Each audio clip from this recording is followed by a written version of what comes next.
Oleh karena itu ya ikhwan, rahimani wa rahimakumullah.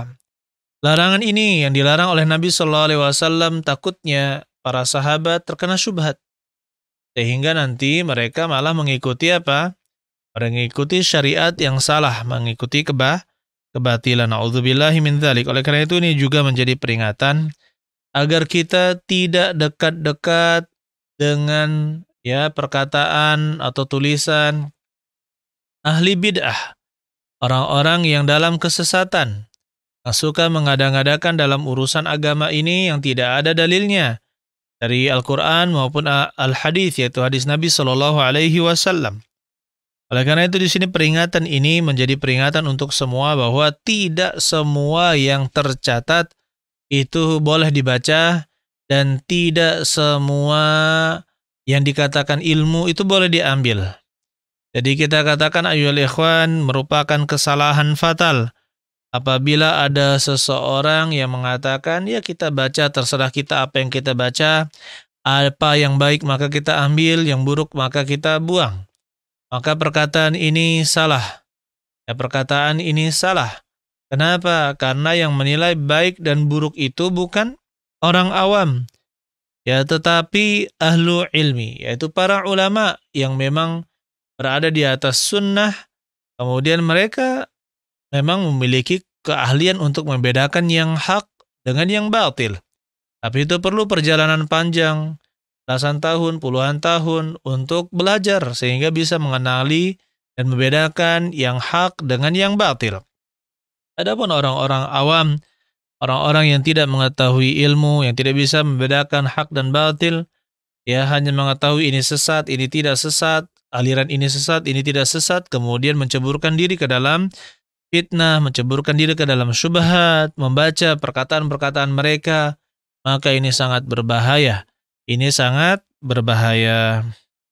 Kemudian ayyuhal ikhwan, Nabi sallallahu alaihi wasallam menjelaskan di sini dalam hadis ini, beliau bersumpah walladzi nafsi biyadihi, demi yang jiwaku berada di tangannya.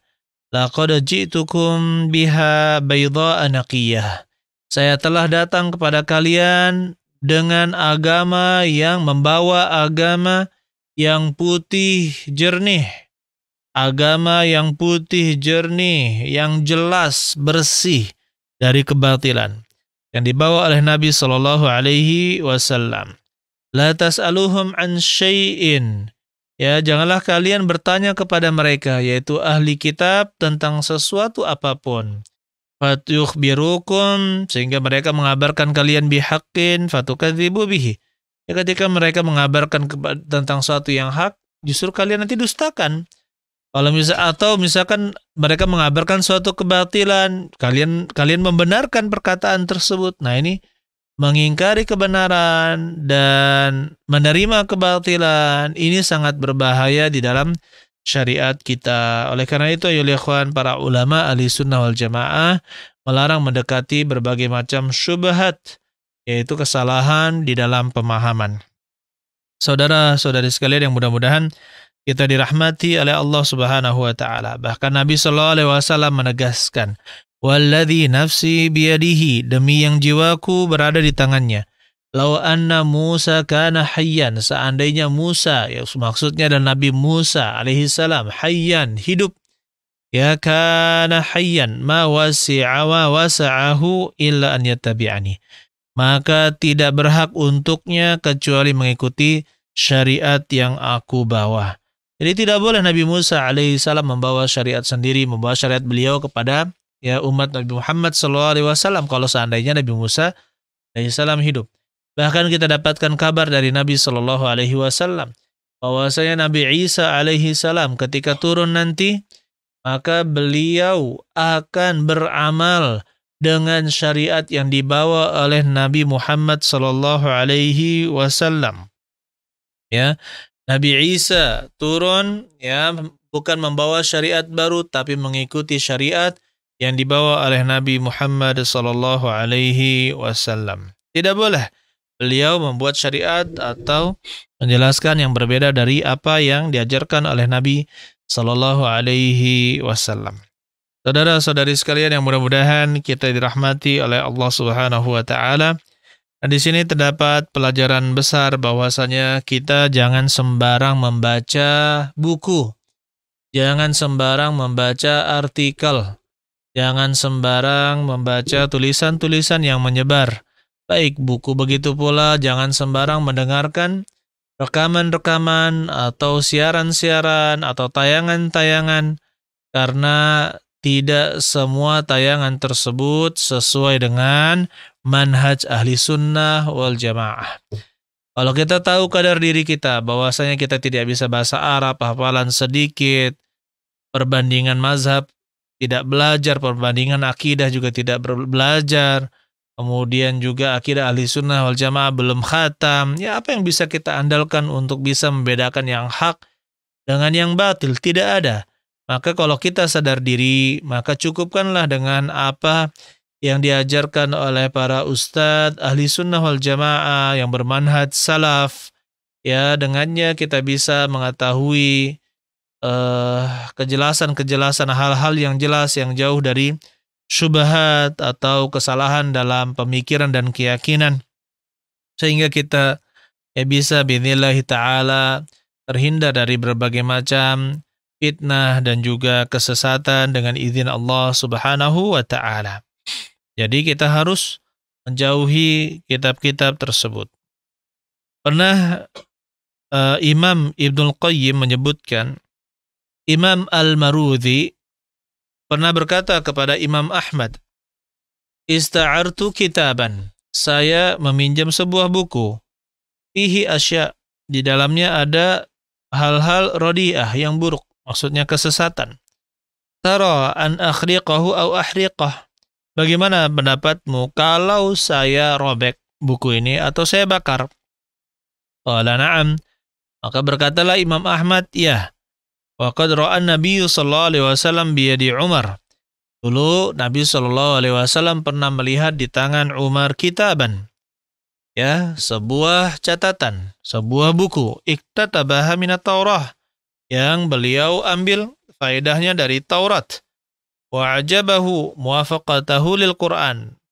Dan beliau terkagum-kagum karena ada kesesuaian dengan apa yang ada di dalam Al-Quran. Akhirnya memerahlah wajah Nabi SAW sampai kemudian Umar bin Al-Khattab pergi ke tanur. Tanur itu adalah tempat pemanggangan roti. Ya falqahu fi. Kemudian buku tersebut dilemparkan, dibakar di dalam api. Ini menunjukkan bagaimana Umar bin Al-Khattab, pemilik dari buku tersebut, ya merusak sendiri buku yang mengandung kesesatan tersebut.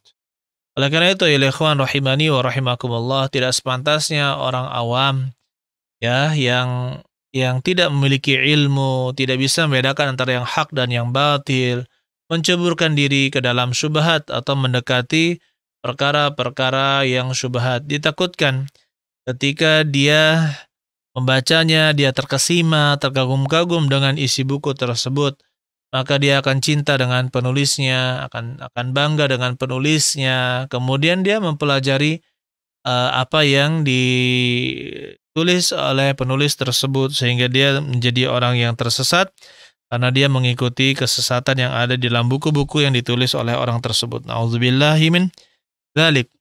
Ibnu Sirin mengatakan, "Inna hadzal ilma dinun."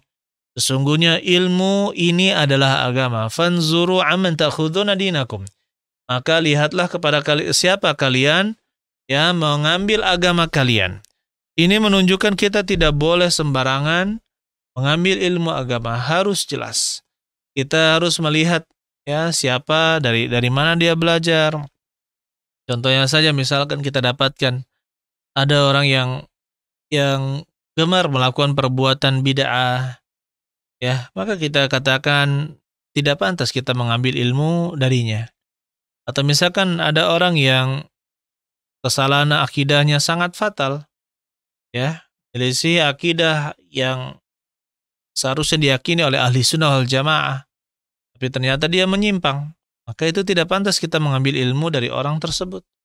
Seperti orang yang mengatakan boleh memberontak kepada pemerintahan yang sah, ya. Kemudian ada akidah mengatakan Al-Quran adalah makhluk, akidah-akidah seperti ini adalah akidah-akidah yang sesat. Nauzubillahi min dzalika. Saudara-saudari sekalian yang mudah-mudahan kita dirahmati oleh Allah Subhanahu wa taala. Syekh Abdul Aziz Sadahan, yaitu penulis buku ini, pernah bertanya kepada Syekh bin Baz tentang bagaimana kalau seorang mendapatkan buku dan di dalamnya ada kebid'ahan dan kesyirikan dan dia dimiliki oleh orang lain, apakah boleh dia bakar? Maka dijawab oleh Syekh bin Baz, "Idza kana lahu sulta falahu dzalik."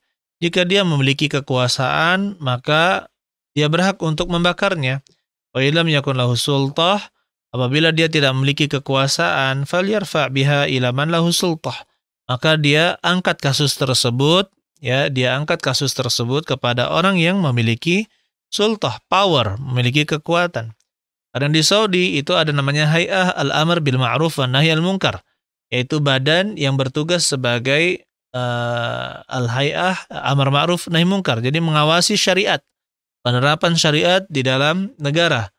Apabila mendapatkan kemungkaran, maka mereka dikatakan sebagai polisi. Mereka adalah polisi syariat. Polisi syariat yang memang berjalan-jalan kemana-mana untuk mengawasi penerapan syariat di negara Saudi. Dulu mereka, Masya Allah, luar biasa ya kekuatan mereka dan begitu disegani oleh masyarakat. Ya, tapi qadarullah dengan maraknya media sekarang, terutama adanya parabola, ya, kemudian adanya internet, maka di sini mulailah mereka berubah. Semakin banyak orang yang menganggap remeh, melakukan perbuatan maksiat. Auzubillahi min dzalik. Saudara-saudari sekalian yang mudah-mudahan kita dirahmati oleh Allah Subhanahu wa taala. Baik, jadi kita katakan sebagaimana kita harus berhati-hati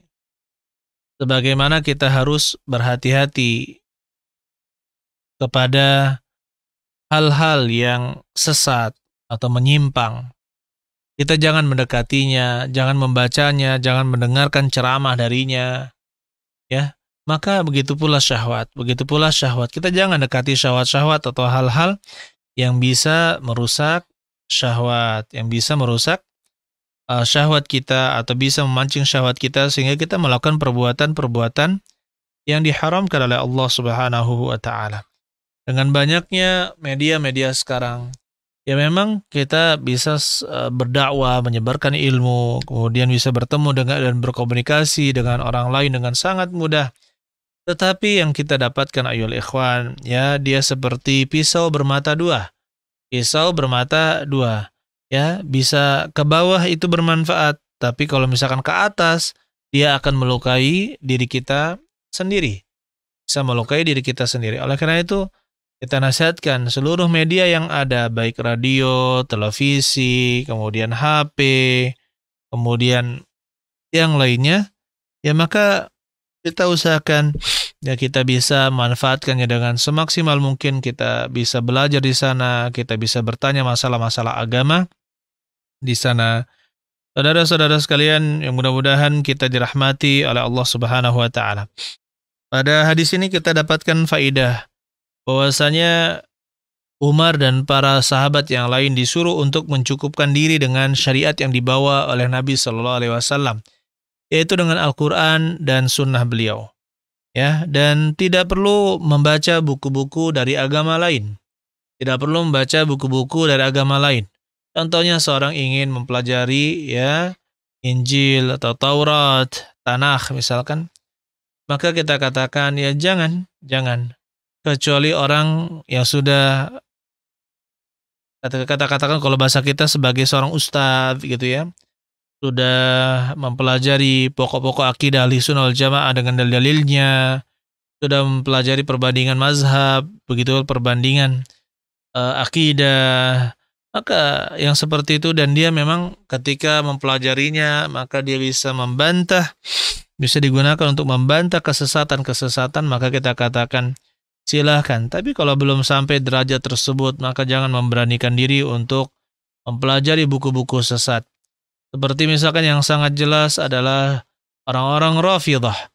Buku-buku Rafidhah, buku-buku Rafidhah itu sangat buku Rafidhah itu sangat menyebar di Indonesia. Oleh karena itu kita tidak boleh membaca buku-buku tersebut ya dengan alasan ya kita mau lihat bagaimana pendapat mereka. Jangan. Antum bukan ustadz, antum bukan dai. Kalau antum seorang ustadz, seorang ulama misalkan atau seorang ustadz, silahkan telah memiliki kemampuan untuk membantah. Tapi kalau misalkan hanya sekadar pengetahuan, maka jangan. Kenapa? Karena banyak sekali orang-orang yang tersesat ya bahkan keluar dari agama Islam karena mempelajari buku-buku seperti itu. Nauzubillah min dzalik. Kemudian di sini Nabi SAW memberikan pelajaran bahwasanya kita harus berhati-hati terhadap fitnah syubhat. Fitnah syubhat yaitu kesalahan dalam pemikiran dan akidah. Ini sangat banyak menyebar di dunia ini, bukan hanya di Indonesia. Oleh karena itu kita harus berhati-hati dan hanya mengambil ilmu dari ahli sunnah wal jamaah. Kemudian ya ikhwan, di sini juga menunjukkan hadis ini bahwa syariat kita ini adalah syariat yang sempurna. Tidak perlu penambahan, tidak perlu pengurangan, tidak perlu ditambahi dari syariat agama lain. Tidak perlu. Ya, tidak perlu kita tambahi dari syariat agama lain karena syariat kita ini sudah sempurna. Kata Allah Subhanahu wa taala dalam surat Al-Maidah ayat yang ketiga, "Al-yauma akmaltu lakum dinakum wa atmamtu 'alaikum ni'mati wa raditu lakumul Islam madinah." Pada hari ini telah kusempurnakan untuk kalian agama kalian. Dan setelah saya sempurnakan nikmatku kepada kalian dan saya telah ridha Islam menjadi agama kalian. Jadi katakan Islam itu sudah diridhai oleh Allah Subhanahu wa taala dengan turunnya ayat tersebut. Oleh karena itu kita tidak boleh mengambil syariat selain syariat Nabi Muhammad SAW. Bukan syariatnya para kiai, bukan syariatnya para organisasi masyarakat, bukan syariatnya para tokoh, ya tetapi syariatnya Nabi Muhammad SAW. Oleh karena itu ayyuhal ikhwan ahli sunnah wal jamaah menghindari kultus ya kepada perseorangan kecuali kepada Nabi SAW. Adapun Nabi SAW memang telah dinyatakan ma'asum, beliau terlepas dari kesalahan dalam menyampaikan syariat. Tetapi kalau misalkan orang per orang, ya maka ada bisa benar, bisa salah, siapapun dia, imam siapapun dia bisa benar dan juga bisa salah. Tidak ada dari kalangan ulama kecuali ada yang benar, ada yang salah. Yang benar itu hanyalah Nabi Muhammad SAW yang benar 100%. Hanya saja kita perlu mempelajari ayyuhal ikhwan bahwasanya hadis-hadis yang menyebar di dunia ini ya terbagi menjadi hadis-hadis yang sahih, yang kedua adalah hadis hasan, yang ketiga adalah hadis dhaif yang lemah, kemudian yang keempat adalah hadis palsu. Ya kita bisa mengamalkan hadis yang pertama dan kedua, tetapi kita tidak boleh mengamalkan hadis yang palsu apalagi maudhu', ya lemah maupun maudhu'. Saudara-saudari sekalian yang mudah-mudahan kita dirahmati oleh Allah Subhanahu wa taala. Jadi syariat kita sudah sempurna. Tidak perlu ya ditambahi dan tidak perlu itu dikurangi. Taraktukum mithlal baydha. Saya meninggalkan kalian kata Nabi SAW seperti cahaya putih, seperti suatu yang putih. Agama yang sangat putih. Lailuha kanahariha. Malamnya seperti siangnya. Maksudnya tidak akan berubah. Kendati pun zaman terus berlangsung, maka syariat Nabi SAW tidak akan pernah berubah.